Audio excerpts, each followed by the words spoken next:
The small town of Meadowridge sat quietly between the rolling green hills, a peaceful place that hadn't seen trouble in decades. It was the kind of town where everyone knew each other's names, where evenings were filled with barbecue smoke and laughter from backyards, and the loudest sound at night was the crickets singing by the woods. Nothing ever happened here, and that's exactly how the people liked it.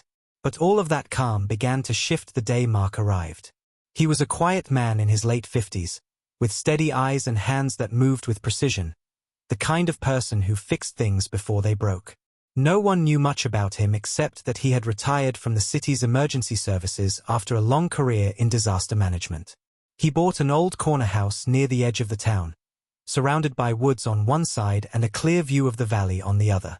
For weeks, he kept to himself, repairing fences, painting walls, and clearing debris from the backyard. Then one morning, neighbors noticed something strange being delivered to his property. A tall steel pole, thick cables, and a heavy piece of equipment covered with tarps. By evening, the sound of drills and hammers echoed across the quiet street. The neighbors peeked through curtains and whispered among themselves. "What's he building out there?" one woman asked. "Looks like a radio tower," another said. "Maybe a security light." By nightfall, the answer was clear. When the tarp came off, standing in the center of his yard was a massive metal pole nearly 30 feet tall, topped with a circular mechanical siren, painted silver and red, gleaming under the streetlight. It looked like something from a war zone. People gathered at the edge of their lawns, staring in disbelief. "What in the world is that?" asked Mr. Jenkins, the man who lived across the street. "That," said another neighbor, "looks like trouble."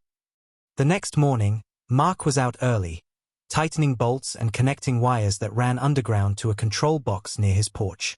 A small crowd of curious neighbors gathered near his fence. Mrs. Howard, the HOA president, called out with a half-smile, "Mark, dear, are we expecting a hurricane? Or are you building the world's loudest alarm clock?"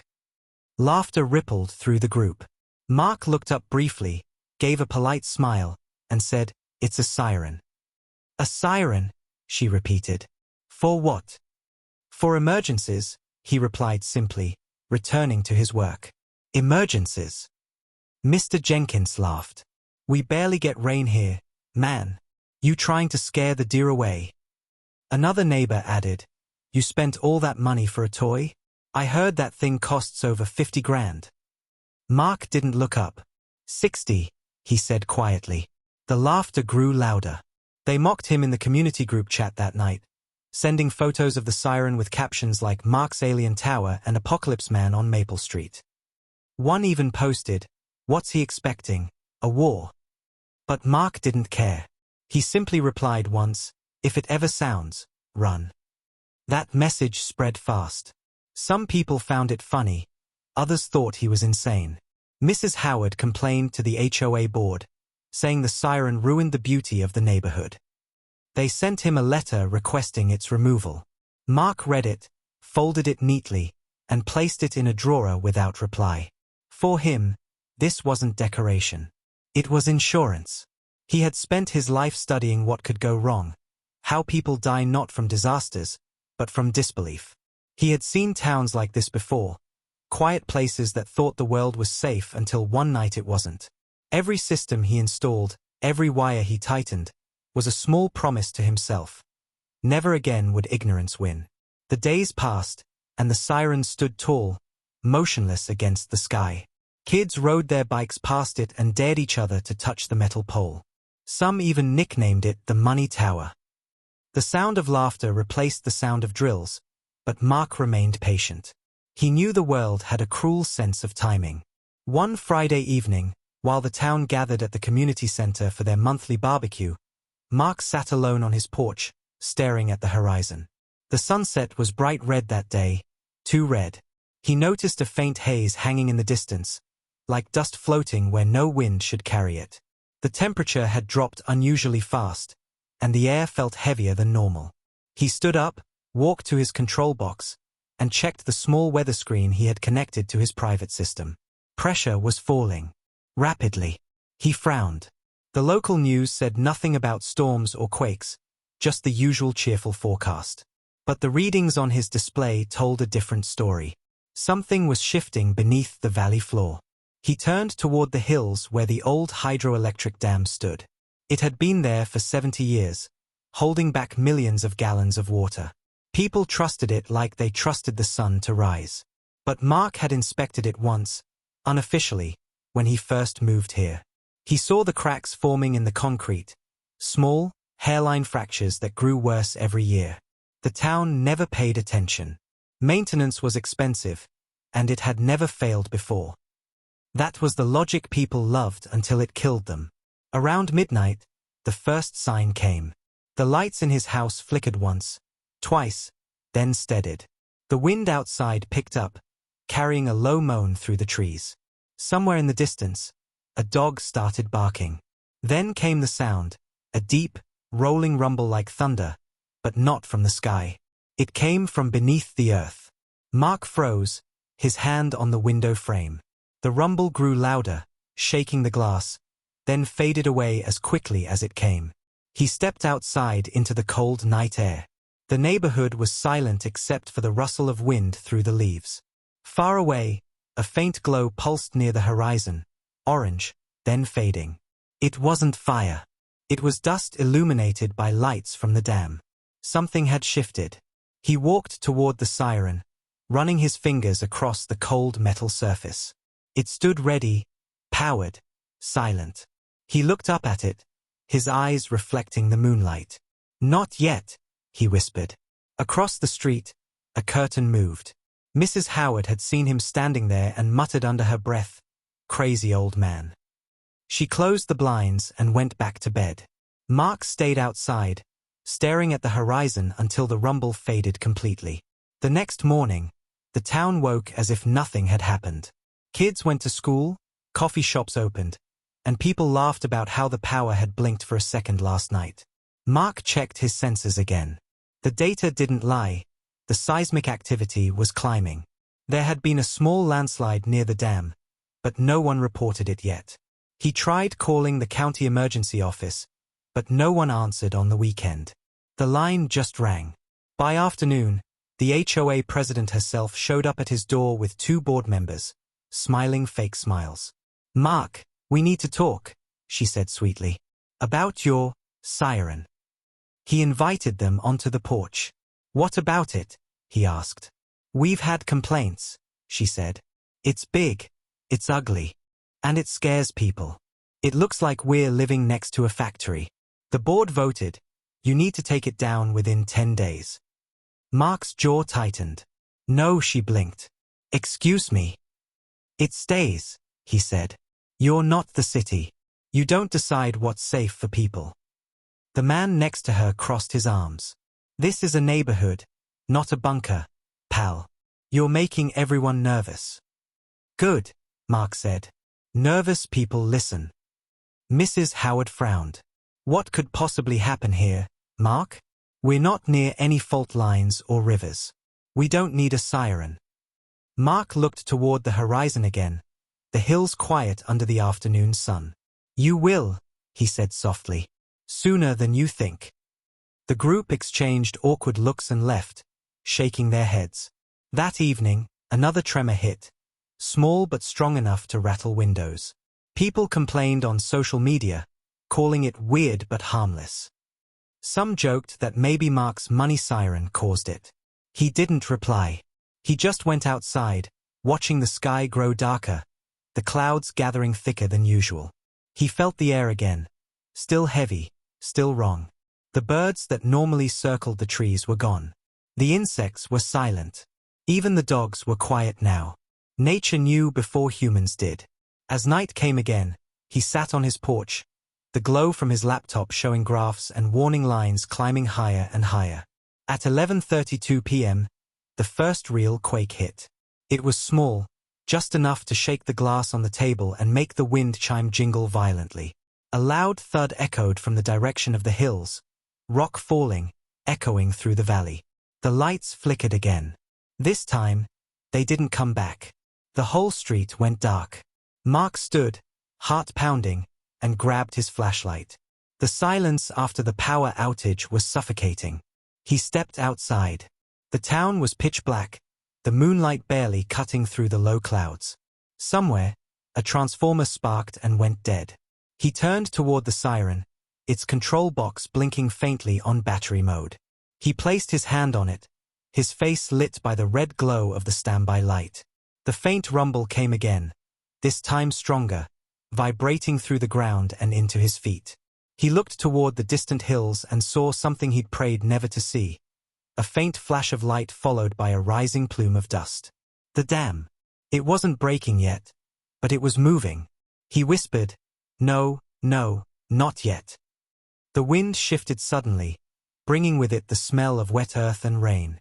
The storm was rolling in from the west, dark clouds swallowing the stars. Lightning cracked across the sky, followed by deep, endless thunder that shook the valley. Mark turned and looked at the sleeping houses, their windows dark, their people unaware. He took a deep breath, then looked up at the silent Siren towering above him. For a long moment, he just stood there in the wind and rain, thinking about all the laughter, all the insults, all the disbelief. He wasn't angry. He was disappointed. He whispered again, "If it ever sounds, run." Lightning flashed once more, brighter than before, lighting up his face as he watched the hills tremble under the weight of nature's warning. Then, in that silent second between thunder and rain, Mark realized the truth. Something was coming, and it was closer than anyone thought. The next morning, sunlight broke through the gray clouds as if nothing had happened. The town of Meadow Ridge returned to its usual rhythm, pretending the small tremors of the night before were nothing but coincidence. Kids played in the yards, sprinklers clicked, and laughter once again echoed across the street. But Mark didn't share their calm. He sat at his kitchen table, eyes fixed on the readings from his sensors. The numbers didn't lie. The pressure beneath the valley floor was climbing fast, faster than any normal geological shift should. Something was pushing upward from deep beneath the earth, and the dam that stood between the hills wasn't built to handle that kind of strain. He opened a file on his computer, a series of old engineering reports from when the dam was last inspected. The documents were marked approved, but the fine print told a darker truth. Half of the repairs had been postponed, maintenance checks skipped to save money. The local officials had marked it safe enough. Mark leaned back in his chair, his jaw tight. "Safe enough," he whispered, shaking his head. He knew that phrase too well. He had heard it years ago when he worked in the city emergency department, right before a hospital roof collapsed during a mild quake. He had watched people die because safe enough was considered good enough. He wouldn't let that happen again. Outside, the sound of chatter grew louder. A few neighbors had gathered near his fence again, looking up at the tall Siren gleaming under the sun. "Hey, Tower Man," one of them shouted. "Still waiting for the end of the world." The others laughed. Mark ignored them and focused on his laptop, reviewing seismic wave patterns. Each line on the graph spiked higher than before, like a heartbeat running out of control. The rumble from the previous night wasn't just an earthquake. It was the ground adjusting before something worse. He opened another file, his private connection to an early warning sensor network he had built years ago with former colleagues. He typed quickly, sending a message to one of them, "Unstable movement detected near Meadow Ridge Dam. Any chance of fault activity nearby?" The reply came an hour later, "That region's inactive. Always has been. Probably nothing serious." Mark frowned. Nothing serious was another phrase that made his blood run cold. He pushed back from his desk and looked out the window at the calm neighborhood, every house painted in warm colors, every driveway lined with flowers. It was the kind of peace that made people blind to danger. He turned to the corner of his room where a stack of old files lay. They were filled with maps, topography scans, and emergency plans from his years in the field. He spread them across the table, tracing the path of the river that fed the dam. He followed it to the valley where Meadow Ridge sat and noticed something. An old, faded line marked underground fault line, inactive. His eyes narrowed. "Inactive," he muttered. "Or ignored." He stood up and went outside, walking across the yard toward the Siren's control panel. The morning sun reflected off the polished metal, casting long shadows over the grass. He opened the panel and checked the battery levels, The radio link, the sensors, all in perfect working order. The system was ready, but he hoped he'd never have to use it. As he worked, he heard a voice behind him. "That thing still standing, huh?" It was Carol, the HOA president, walking up the sidewalk in her bright pink jogging suit, holding her phone like a weapon. "I told you last week we were going to discuss this, remember?" Mark turned slightly. "I remember," he said, not looking at her. "Then you also remember the board voted to have it removed," she continued, her tone sharp but polite in that fake neighborly way. "It violates neighborhood standards. It's too tall, too loud, too industrial. This is a family area, not a power plant." "It's staying," he said simply. She sighed dramatically. "You can't just do whatever you want here, Mark. You're part of a community now. We all have to follow the rules." He finally turned to face her. "Some rules save lives," he said calmly. "Some just make people feel important." Her smile faded slightly, but she tried to laugh it off. "Well, I guess you'd know about feeling important, wouldn't you? All that city hero talk, the sirens, the rescues. Maybe you missed the attention." Mark's expression didn't change. "No," he said. "I miss people who listen." For a moment, her confidence wavered. She cleared her throat and adjusted her sunglasses. "Well," she said, "I'll be filing a complaint. You'll be hearing from us." "I'm sure I will," he replied quietly. She turned and walked away, her sneakers squeaking on the wet pavement. When she disappeared down the street, Mark looked up at the sky. It was clear now, but too still. No birds, no breeze, just heavy silence. He went back inside and pulled up his private geological feed again. The graph showed another spike, this one bigger than before. He clicked on a satellite feed of the dam area. The image loaded slowly, pixel by pixel, until he saw it clearly. A dark patch spreading along the dam's outer edge. It wasn't shadow, it was water seeping through cracks. His stomach tightened. He picked up his phone and dialed the local emergency coordination office. After several rings, a young voice answered, bored and slow. "County Services, what's your emergency?" "This is Mark Holt," he said firmly. "I'm a retired city emergency engineer. You've got a structural failure forming at Meadow Ridge Dam. I need you to get a team out there immediately." There was a pause. "Sir, do you have official authorization to assess that?" "I don't need authorization," Mark said, voice low. "I've got 30 years of experience telling me what happens next." The voice sighed. "We'll make a note of it. Anything else?"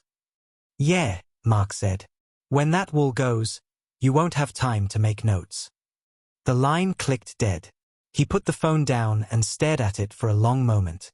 Bureaucracy, slow, proud, and blind. He had seen it too many times before. Outside, thunder rumbled in the distance, though the sky remained blue. He stepped out onto the porch and felt a strange vibration beneath his feet. Small, but steady. It wasn't an earthquake. It was pressure. The ground was breathing, waiting.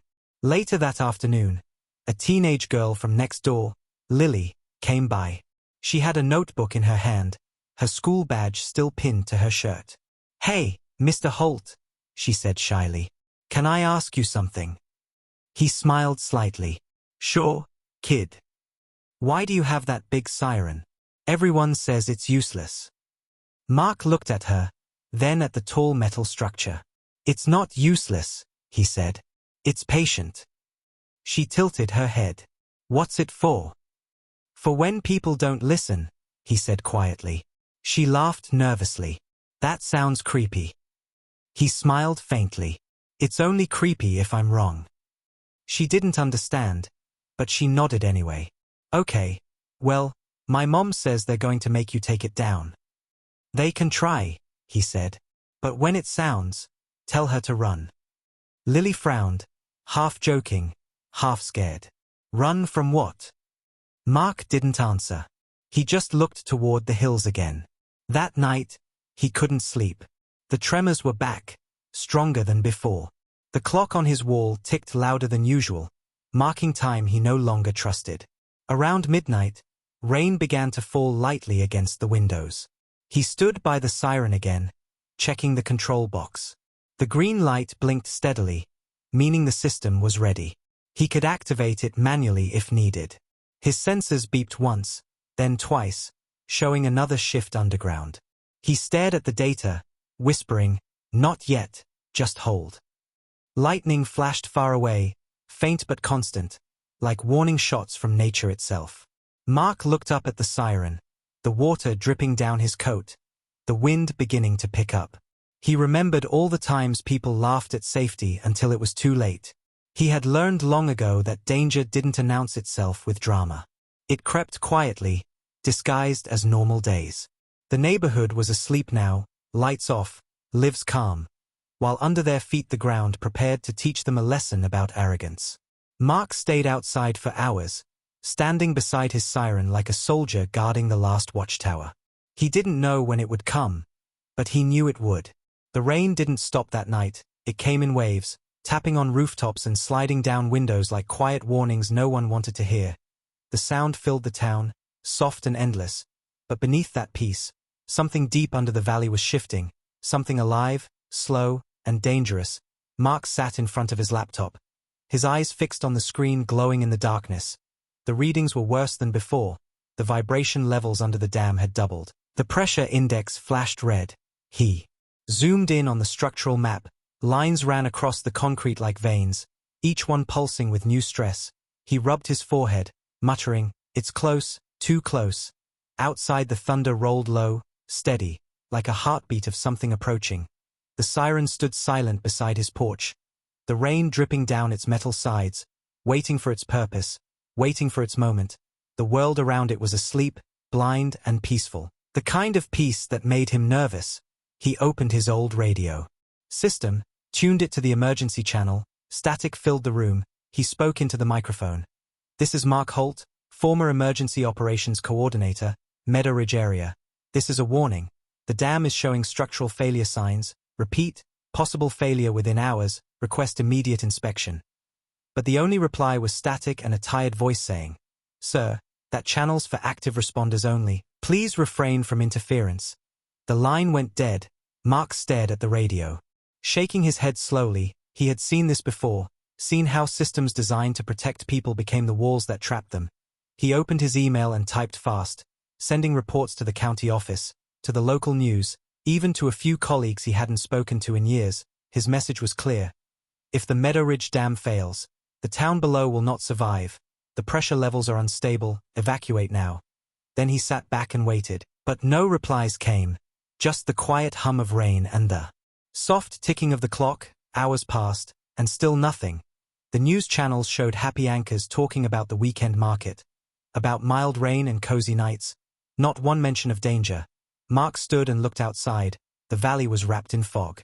The streetlights glowed faintly, but there was no life outside. Even the dogs were silent now. He whispered, "You all think I'm crazy. You'll wish I was wrong." He went to the siren and checked its control box again. Every wire was connected, every battery full. He placed his hand on the cold metal and closed his eyes for a moment. It hummed faintly under his touch. Ready, loyal, patient. The rain grew heavier, sheets of water falling so thick he could barely see the end of his driveway. He could smell the earth rising with moisture, the storm building strength. Thunder rolled again, louder this time, shaking the ground. Something deep below answered back with a low vibration, almost too faint to feel, but Mark felt it. His body knew it before his mind did. He grabbed his phone and called the local HOA office. Maybe, just maybe, they'd listen if he framed it as a safety issue. The call rang 5 times before someone answered. It was Carol's voice, tired and annoyed. "Mark, do you have any idea what time it is?" "You need to tell people to stay alert," he said firmly. "There's pressure building near the dam. My readings are off the charts." "Mark," she sighed, "it's the middle of the night. It's just rain. Go back to bed." "No, listen to me," he said sharply. "You have to get people uphill. Now, you don't have much time." "Mark," she cut him off. "You've been paranoid about that dam since the day you moved in. We've all heard enough. It's fine. Stop scaring people." Then she hung up. The line went dead. Mark stood there for a moment, staring at the phone. the rain hitting the roof harder, each drop like a countdown he couldn't stop. He walked to his window and looked across the town. The lights from the homes glowed warm and calm, people laughing, watching TV, drinking tea, completely unaware of what waited above them. He whispered, "You fools. You have no idea." Lightning flashed, illuminating the valley for a split second. He saw the river below the dam, swollen and fast, tearing at the banks. He grabbed his camera and zoomed in through the glass, his hands steady. The top of the dam glistened under the stormlight, and he saw it. A thin line of water spraying out from the side of the wall. A crack. Small but deadly. His heart sank. He whispered, "It's begun." He rushed to his desk, pulling out an old emergency manual, flipping through pages until he found the flood simulation maps. The red zone covered almost the entire town. 2,000 lives at risk. 20 minutes if the wall gave way. He looked at the siren outside, still silent, still waiting. "You'll have to scream soon," he said quietly, his voice trembling. He decided to take one last chance. He called the county emergency line. Again, this time using an old access code from his city days. The operator hesitated but connected him to a supervisor, an older man named Harris, who recognized his name. "Mark? It's been years. What's this about?" "Harris," Mark said quickly, "the Meadow Ridge Dam is in critical condition. I've got water seepage and ground movement confirmed." "That's not possible," Harris replied. "We haven't had any alerts." "Because your monitors are 20 years old." Mark shouted, "Listen to me. If that wall fails tonight, 2,000 people are dead before sunrise." Harris went silent for a moment, then said, "I'll check with the site crew, but they reported nothing unusual earlier." "There won't be a crew if you wait any longer," Mark said. "Send someone now, even one car, please." "We'll see what we can do," Harris replied hesitantly. "I'll get back to you." "No," Mark said, gripping the phone. "You don't have time to get back to me." But the line clicked off, leaving only static. He stared at the phone, the old helpless feeling returning, the one he thought he had buried years ago, the one that came every time people ignored the truth. Thunder struck again, closer, shaking his windows. The power flickered, then died completely. The house went black. Mark's generator kicked in with a low hum. He turned to the siren's control box, its red standby light glowing like a heartbeat. Steady but tense, he reached out and touched the activation lever, his hand hovering over it. Not yet, not until he was sure. Then another rumble came, deep and long, the sound of earth shifting, followed by a sharp cracking noise that echoed through the valley, distant but terrifying. He froze, listening. The rain paused for a brief moment, as if the whole world was holding its breath. Then the wind screamed through the trees, and he heard it. A dull, rolling boom from miles away, muffled by the storm. It came from the direction of the dam. His breath caught in his chest. He whispered, "Please, no." He grabbed his flashlight and ran outside, the wind slamming against him, the rain slicing across his face. He looked toward the horizon, and for a second, in a flash of lightning, he saw it clearly. The dam, glowing faintly under emergency lights, and a massive fracture running across its face, water spraying through it like a wound that couldn't close. He stood frozen, heart pounding, realizing what this meant. His siren was the only warning left. No one else would act in time. He turned toward the pole, rain pouring down, his hands shaking as he wiped the water off the control box. He whispered, "Not yet, just a few more minutes." He needed confirmation. One last reading. He ran back inside, grabbed his radio, and tuned to the maintenance frequency. Static, then faint voices. Dam integrity compromised, south wall, losing control, and then a scream, followed by silence. Mark dropped the radio, his eyes wide. The truth hitting him like thunder. The warning had been spoken, but no one heard it. He ran back outside, lightning crashing overhead, the wind nearly knocking him down, his boots splashing in the flooded yard. The siren tower stood tall against the storm, waiting, patient. He reached for the lever and closed his eyes for a second, whispering, "If it ever sounds, run." And as he stood there, soaked, trembling, his heart racing, the valley trembled again, a deep, endless rumble that grew louder with every second. The ground itself was speaking now, and only one man was listening. Morning came gray and heavy, the sky covered in clouds so thick they looked like iron. The rain had slowed, But the wind still carried a strange coldness, the kind that never belonged in this valley. Mark hadn't slept, his eyes red, his body tired but his mind sharp. Every sensor reading screamed danger. The dam had reached a critical point, the cracks spreading faster than before, water pressure rising with every hour, but still, no one had listened. His messages had gone unanswered. The town remained calm, blind, alive only in ignorance. He stood by the window, staring at the fog rolling off the hills like smoke. The air smelled like wet concrete, heavy and electric. His siren stood tall in the yard, silent and still, waiting for the order it was built for. Across the street, Mrs. Howard, the HOA president, walked out with an umbrella in one hand and a clipboard in the other. 2 board members followed, their expressions tight and annoyed. They marched straight to Mark's front gate, rain splashing against their shoes. She called out loudly, "Mark Holt, we need to talk about that thing again." Her voice carried across the street like a judge's gavel. He opened the door slowly, stepping onto the porch. "What now?" he asked quietly. "You know what?" she said, pointing at the siren. "The board voted last night. We're done waiting. This has gone too far. That machine violates every rule we have. It's ugly, it's noisy, and it scares people. We're removing it today." Mark stared at her, water dripping from the edge of his roof. "You're removing the only thing that can save you," he said calmly. "Save us from what?" she snapped. "A little rain?" "My God, Mark, you've lost it." The men behind her nodded, one of them pulling out a folded paper. "We have the notice right here, signed by the HOA and backed by County Appearance Code." Mark didn't even glance at it. "Do you hear that?"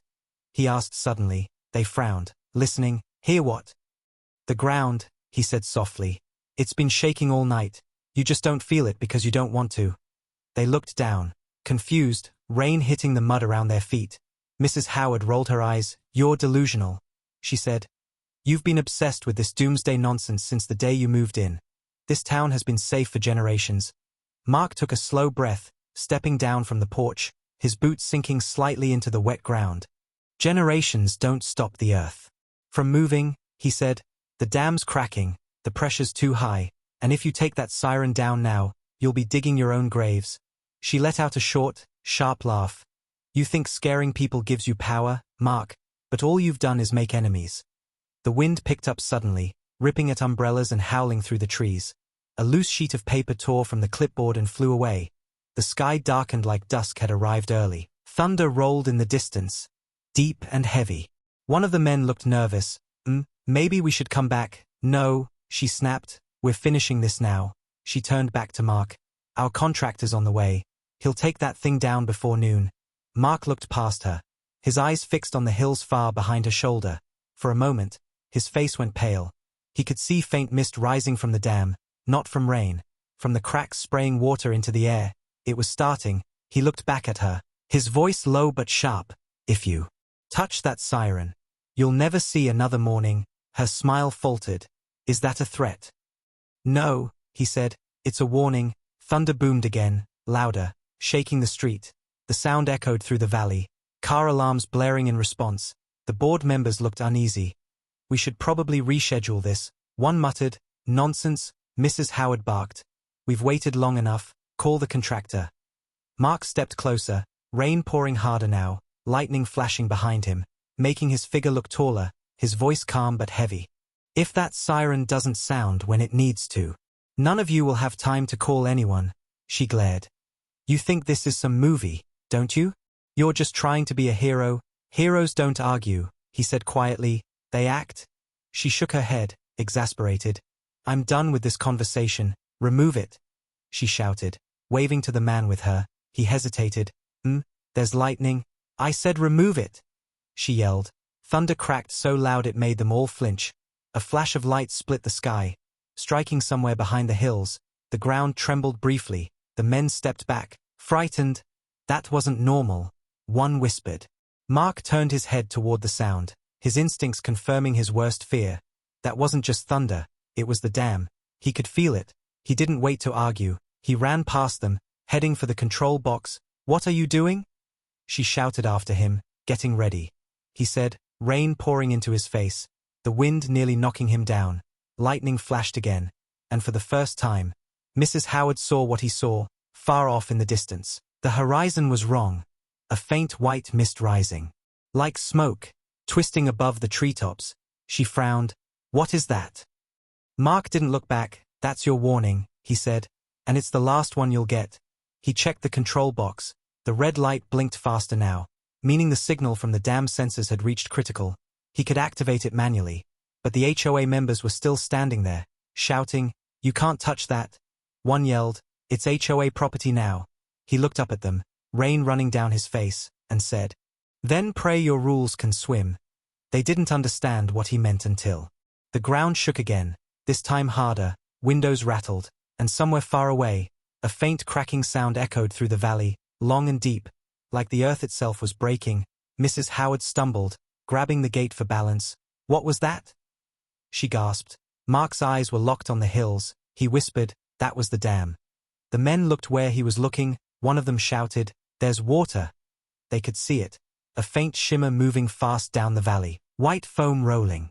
Through the trees, Mark reached for the lever, his hand trembling. Mrs. Howard screamed, "Don't you dare." He pulled it. The control box clicked. A deep hum filled the air. Then the siren roared to life. It screamed, tearing through the wind, through the rain, through every wall in town. The sound was deafening, ancient, primal, like the voice of the storm itself. Windows shook, birds scattered, and every person within miles woke up. The HOA members fell to the ground, covering their ears. Mrs. Howard's umbrella flew away, her voice lost in the noise. Mark stood beside the pole, watching it spin, watching the light flash red again and again, signaling to every home, every sleeping family, that danger was here. The storm howled with it, merging into one terrifying song. But he didn't stop it. He couldn't. The time for talking was over. The warning had come too late for words. The siren that everyone mocked was now the only voice the valley would hear, and it screamed for their lives. The siren screamed into the night, its sound cutting through wind and thunder like a blade, echoing across the valley, through the trees, and into every house that stood sleeping beneath the storm. It wasn't just noise. It was panic made real. Windows rattled, doors shook, dogs barked wildly, and lights began to flicker on across the neighborhood. People stumbled out of bed, confused and afraid, covering their ears as the deafening wail filled their lungs. The sky flashed white again, lightning crawling across the clouds like veins of fire, and beneath that light they saw him, Mark standing in the rain, soaked to the bone, his hands still on the lever, his face set with determination. The siren's red warning light spun over his yard, painting the storm in flashes of crimson. Behind him, Mrs. Howard and the two HOA board members crouched in shock, water running around their shoes, unable to comprehend what was happening. "Make it stop," one shouted, but the sound swallowed his voice. No one could hear anything but the endless scream of the siren, the signal that everything they ignored was now happening. Within minutes the whole street came alive, doors opened, people shouting over the noise. "What's going on? Is it a tornado? Is this some test?" Someone yelled from across the road, but Mark didn't answer. He was already inside his house, checking the monitors. The seismic feed was red, the dam integrity readout flashing error across the screen. He clicked on the camera feed from his remote sensor near the dam. The image shook violently, blurred by rain and dust, but what he saw made his chest tighten. The south wall had split completely, a jagged black crack running from one end to the other. Water burst through it, like blood from a wound, the entire structure trembling. The siren's scream outside seemed to grow louder, echoing off the valley walls. Come on," he muttered, switching to the flood projection map, a red wave spreading fast down the digital valley, directly toward Meadow Ridge. He grabbed his loudspeaker, stepped onto the porch, and shouted into the storm, "Get uphill. Everyone to higher ground. The dam is breaking." His voice carried only a few feet before the wind tore it away. But some heard him. A man across the street shouted, "The dam? Are you sure? Run!" Mark yelled, pointing to the hills. The man didn't wait to argue. He grabbed his wife and kids, running barefoot through the mud. Their car already sinking in water rushing down the street. Others hesitated, trying to understand, trying to deny. Mrs. Howard screamed, "He's crazy. It's just rain." But then the first tremor hit. The ground shook hard enough to crack the pavement. Car alarms blared, and from far away came the low, thunderous roar of something immense moving fast. The sound wasn't wind. It wasn't thunder. It was water. Mark looked toward the horizon. and in the flashes of lightning he saw it. A pale silver line rising above the trees, twisting, rolling, rushing toward them like a monster born of the storm. It's here. He whispered. The HOA board members screamed and ran for their cars, but the engines choked in the floodwater. The tires spinning helplessly, Mark shouted again, waving his flashlight, up the hill. Leave the cars. Go. Some neighbors followed, clutching children, dragging pets, stumbling through the mud as rain lashed their faces. The siren's scream never stopped. It was their guide now, their only signal in the chaos. The power lines sparked above, one snapping loose and falling into the street with a hiss. The smell of smoke mixed with wet air. Mark turned toward his control panel and adjusted the siren frequency to maximum. The noise grew deeper, shaking the air itself, rattling every window in town. The light atop the tower spun faster, warning everyone still left behind. Move! He yelled again, his voice breaking. The ground trembled a second time, stronger. He turned toward the valley and saw the water surge over the ridge. Trees snapped like twigs, streetlights vanished, and the river swallowed the first row of houses. People screamed. Someone shouted his name. He ran forward, grabbing a little boy by the arm and lifting him onto his shoulder. Where's your mom? He yelled. Over there. The boy cried, pointing toward a woman trapped near a fence, the water rising around her legs. Mark ran, the current nearly knocking him off balance. He reached her, pulling her free just as debris smashed into the spot where she'd been. They climbed uphill, slipping on the wet grass, lightning flashing again and again, turning the world into bright white chaos. From above, the town looked like a sinking ship, the streets gone, replaced by moving rivers of black water and shattered wood. Mark looked back once, his siren still spinning, still screaming, half submerged now, but alive, its red light blinking defiantly against the storm. Keep going, he shouted, pushing the woman and child ahead. A group of people gathered near the old school on the hill, waving flashlights, calling others up, the sound of the flood growing louder behind them. When they reached the school steps, Mark turned to look one last time. The valley below was a swirling ocean, rooftops floating, cars crushed together, and the faint glow of streetlights dying beneath the waves. The siren still howled, echoing off the hills like the cry of a dying guardian. Beside him, Mrs. Howard stumbled up the slope, her clothes torn, her face pale. She fell to her knees, gasping, "It's all gone," she whispered. "My God, it's all gone." Mark looked at her, rain streaming down his face. "You were warned," he said softly. She stared at him through tears. "You saved us." He shook his head. "No," he said. "The siren did." They turned toward the valley again, watching as the flood reached the last row of houses and stopped, its force spent. The storm began to fade slowly, thunder moving away, leaving only rain and silence. The siren's cry weakened, the motor choking, sputtering, until finally, after what felt like hours, it stopped. The silence that followed was heavier than the sound had been. People stood in shock, their breaths visible in the cold air. The only light now came from Mark's flashlight, shining across their faces, soaked, shivering, alive. He lowered the light, looking out at what remained of the town, then at the siren, its red beacon flickering one last time before dying completely. He whispered, "You did your job." The people around him began to cry quietly, some hugged, others just stared in disbelief.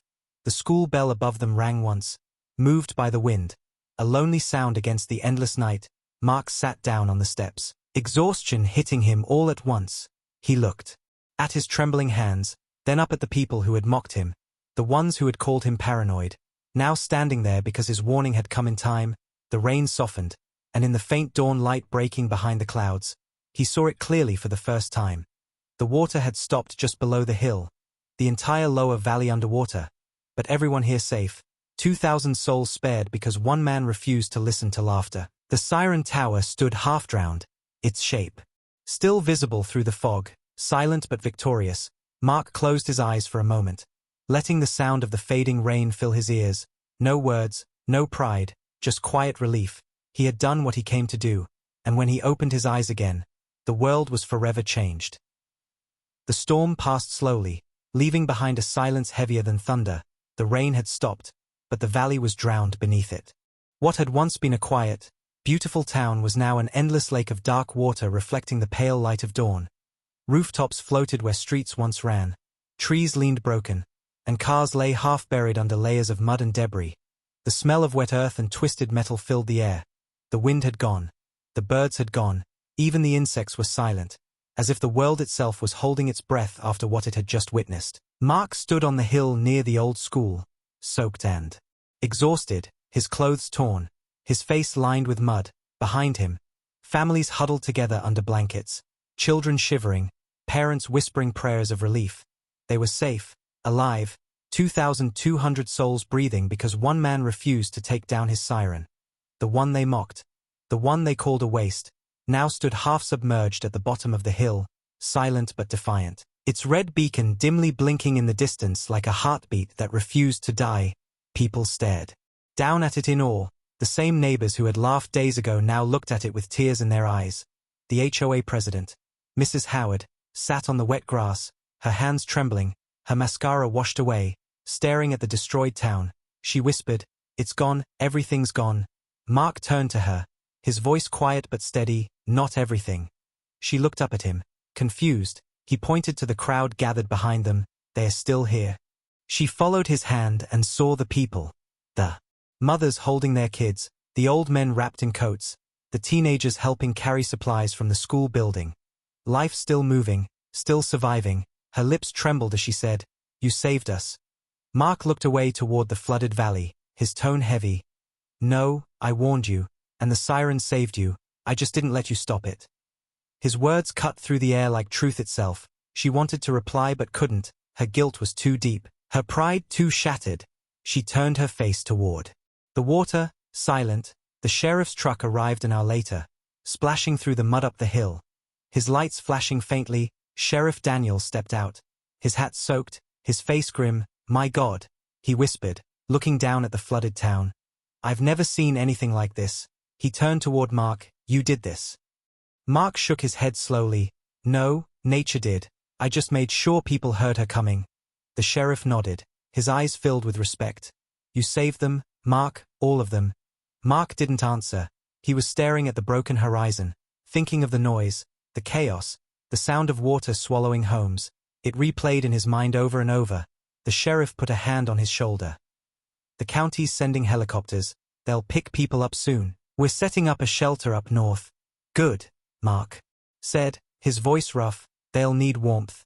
Daniels looked down at the valley again, shaking his head. "The dam's gone, completely blown apart. They said the old fault line finally shifted. No one saw it coming." "I did," Mark said quietly. Daniels sighed. "Yeah, you did. And no one listened." Mark didn't reply. He just kept his eyes on the distant Siren Tower, still standing against the water, half buried but unbroken. Its frame twisted but proud. A monument of warning. Daniels followed his gaze. "That thing.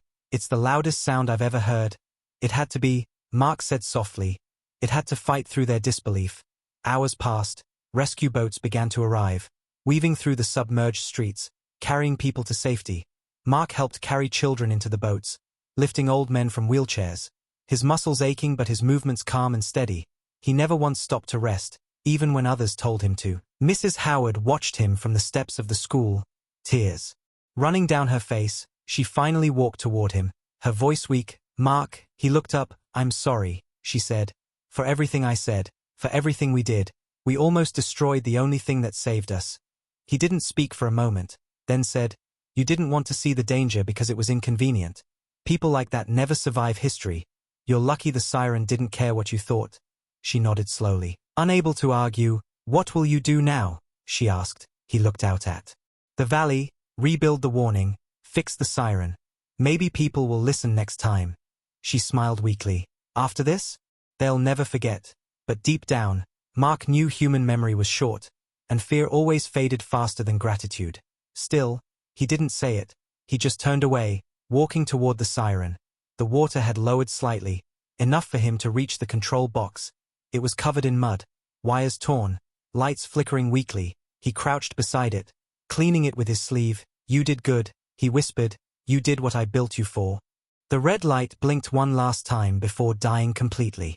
The siren's job was done. A quiet hero drowned in the same storm it had fought against. He stood up, watching the reflection of the rising sun spread across the floodwater. The light golden. The world peaceful again. he heard voices behind him. Children laughing faintly, people hugging, relief spreading like warmth in the cold morning air. The sound made him smile slightly for the first time in days. Sheriff Daniels called out, "You coming, Mark? Choppers'll be here soon." He turned, nodding. In a minute.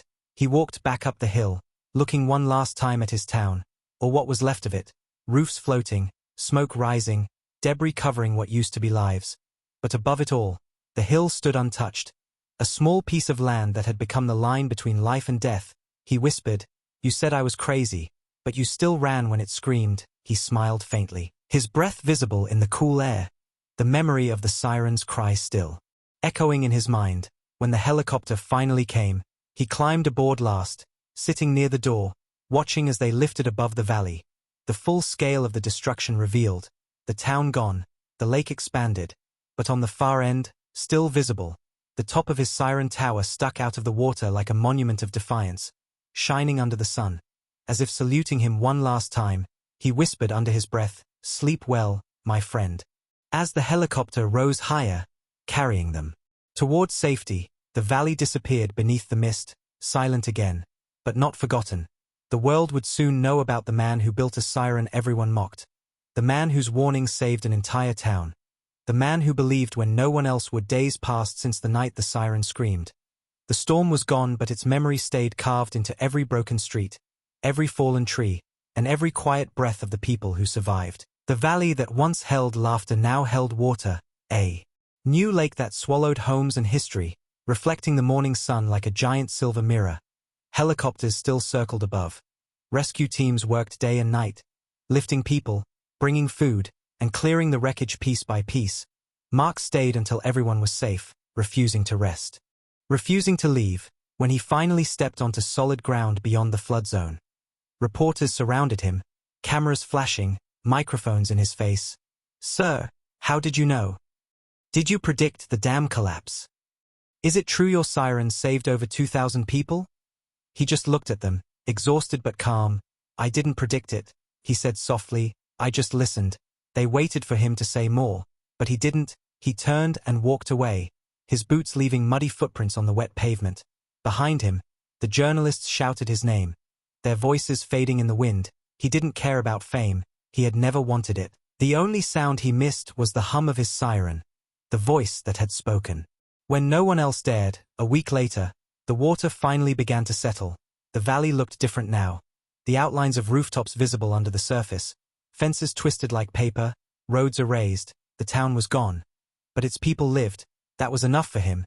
He helped organize the relocation efforts with Sheriff Daniels, setting up temporary housing in the next county. Every time people thanked him, he smiled politely but never said much. He didn't see himself as a hero. He saw himself as the man who got tired of being ignored. One morning, as he stood by the edge of the new lake, he saw something shining faintly near the center. It was the tip of his siren, sticking out of the water, bent and rusted but still there. It looked like a monument, half drowned yet proud. The sun hit it just right, making it glow red for a moment. He took a deep breath and whispered, "You did it." A soft wind moved through the reeds, carrying his words over the water. A week later, the county held a ceremony. The governor came, news vans lined the field, and hundreds of people gathered near the hill that had saved them. A temporary memorial stood there, built by the townspeople themselves. At its center, a replica of Mark's siren tower, smaller but shining new, with a bronze plaque at the base that read, "In honor of the man who warned us when no one listened." When Mark arrived, the crowd turned silent. People clapped slowly at first, then louder until the entire field echoed with applause. He raised his hands slightly in thanks, his eyes filled with emotion but his face calm. The governor gave a speech about bravery, resilience, and preparation. He praised Mark as a visionary, calling him a man who saw danger where others saw peace. But when they handed Mark the medal, he hesitated, holding it for a moment before saying, "I didn't build the siren to be right. I built it to give people a chance to live, and I hope next time, no one needs one to believe." The crowd fell silent, his words sinking into every heart. Even Mrs. Howard, standing in the front row, cried quietly, clutching her daughter's hand. She had lost her home but gained something bigger. A lesson in humility. After the ceremony, Mark walked alone down the hill, away from the reporters, away from the speeches. He preferred the quiet. He reached the lake's edge and sat on a large rock, staring at the calm water. For the first time in weeks, the air was warm. The wind gentle. Birds had started to return, chirping softly in the trees, nature healing itself. He smiled faintly, feeling something lift inside him. Sheriff Daniels walked up behind him, his boots crunching the dry dirt. "Town's gonna rebuild," he said. "They want you to help with the new safety board. Thought you'd like that." Mark chuckled softly. "I think I've done my part." "You sure?" the sheriff asked. "Could use a man like you." "I'm sure," Mark said, still looking at the lake. "It's their turn to listen now." Daniels nodded, understanding. He looked out at the water and said, "Funny thing, you built that siren to warn them, but it became their reminder." "Reminders last longer than warnings," Mark replied. After a while, Daniels left, and Mark sat there alone, watching the sunset turn the lake into gold. He thought about his father, who had taught him about machines and responsibility. He thought about the cities he had worked in, where people forgot how fragile safety really was, and he thought about the night the siren screamed, that one moment when noise became life. The wind brushed past him again, carrying the faint echo of that sound, not real, just a memory. But it made him smile. As the light faded and the stars appeared, he stood, brushing off the dust. He looked at the lake one last time and said quietly, "You were right to scream." Then he walked back toward his truck parked by the dirt road, the headlights cutting through the mist. As he drove away, the camera would follow the reflection of the siren's top shining faintly in the moonlight, half buried, half free, an eternal reminder that sometimes one voice, no matter how mocked, can save a world too proud to listen. And as the screen faded to black, the final sound was faint and distant. A single echo of the siren's wail carried by the wind, not a warning this time, but a whisper of victory.